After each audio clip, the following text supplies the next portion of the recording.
Hi, my name is Susanna Mills, and I'm the editor-in-chief of the American Philatelist.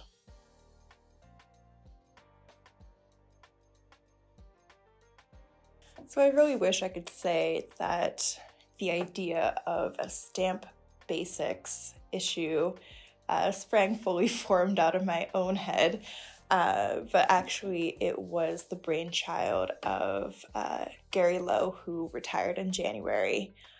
There is not one very good single place where you can learn everything that you need to know about all of these production elements, all of these things that go into one tiny stamp.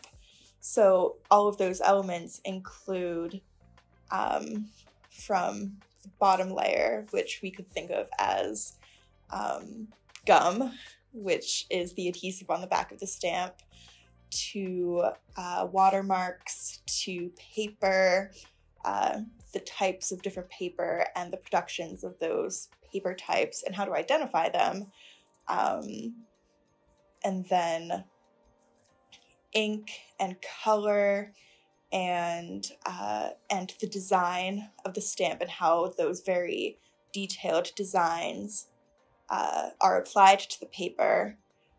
And then overprints and surcharges is the last layer that we talked about.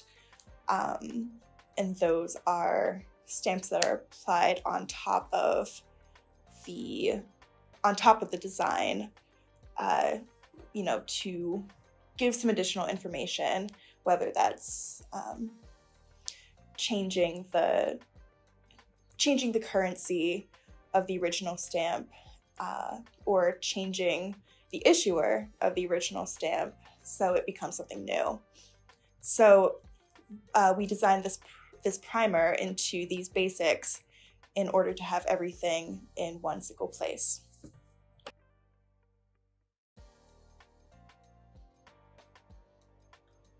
One of the authors who we found through the Institute of Analytical Philately was Yang-Chen Lin, and Yang-Chen is an expert on Malaysian stamps, and specifically what he calls the Malaysian coconut definitives.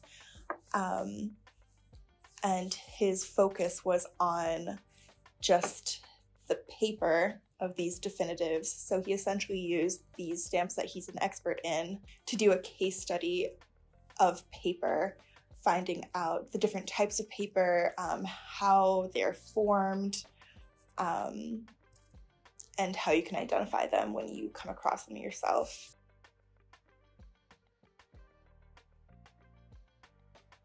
All of my coworkers are very aware of a very stressful thing that happened with this issue.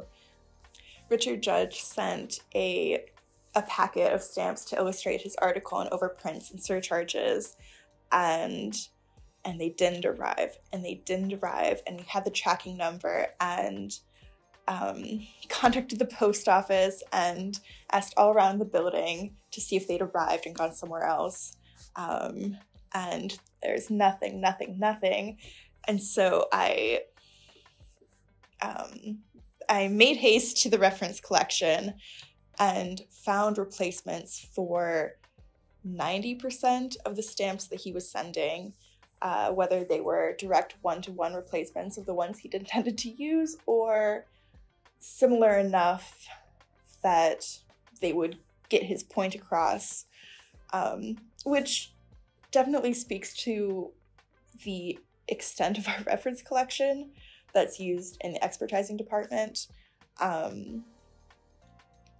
but was also just not a fun way to spend several hours, because it was also compounded with this stress of, like, I really hope these stamps actually get here so we can return them and they're not lost forever. And they did arrive back. They arrived the day of the issue's deadline.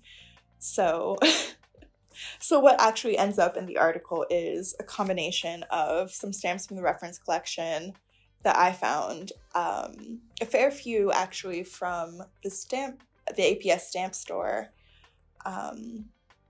and then some ones that Richard sent that we pulled in because they really couldn't be replaced. Yeah, that was kind of a nightmare, but I'm glad that we have the resources here to deal with that kind of thing.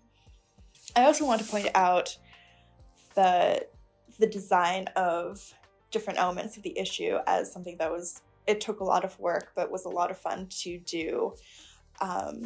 Chad Cowder, Jeff Stage, and I worked very hard to design not only the cover, which shows machinery pulling the different parts of the stamp together, but we also worked hard to design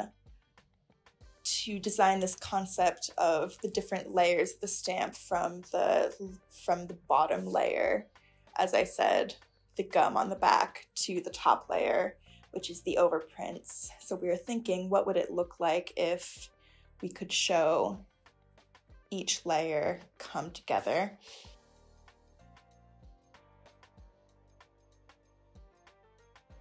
The main aspect of any April issue is the recognition part of the issue.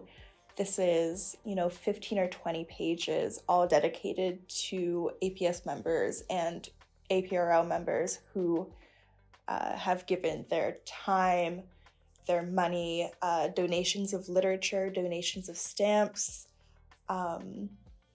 really any kind of donation that you could think of. We are very blessed to have received from members of the APS. So April is the time where we recognize all of you and your hard work and show you a little bit of how your donations have paid off and what we're doing with them.